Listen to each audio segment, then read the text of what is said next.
and welcome to A Little Bit Forward. I'm Simon Waller, and this is the show where we pose some interesting questions rather than try and worry about pesky things like answers, and instead just challenge some of the preconceptions we have about our work, our world, and the way that we live.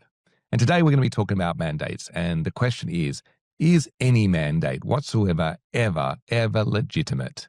Do we have such a thing as a legitimate mandate? Now, mandate is a term that seems like it's increasingly in use, not just by politicians, but inside organizations as well. Often we see politicians elected and claim that they have a mandate to pursue all of their agenda items, even though just slightly over 50% of the people voted for them and probably only liked a little bit over 50% of their policies.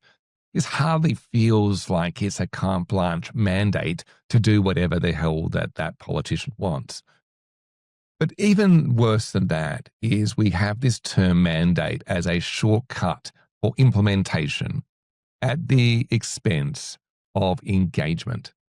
So recently within the local government sector, there was mandated training for mayors and deputy mayors and councillors.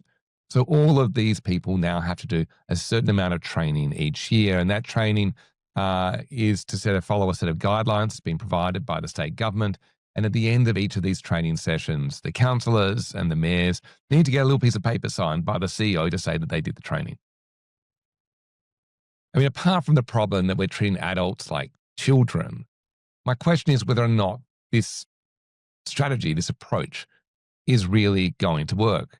And you don't have to think far back. You only need to think back a few years to the pandemic and mask mandates to see how ineffective it can be when you try and force people to do something. We all have inside us our kind of inner child that just does not like being told what to do. And the very act of being told makes you want to rebel. So people that probably do not have any issue with the premise of being trained or the value of additional training and professional development in their role may actually find themselves now pushing back, not because of that premise, but because the idea that it be mandated and that it be controlled.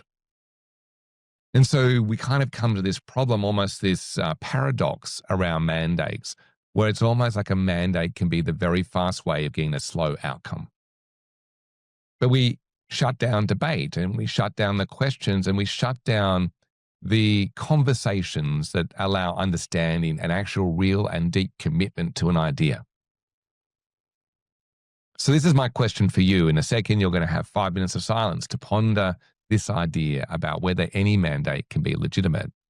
But I want you to think about where the concept of mandates has been used inside your organization or within the sector that you operate in. And whether or not that mandate, in the bigger scheme of things, has actually helped or hindered progress and commitment in the long term. It may allow us to create action in the short term, but has it created impact in the long term? And finally, if we were to take away the concept of mandates and replace it with something else, what would we replace it with? What trade-off would we be willing to make?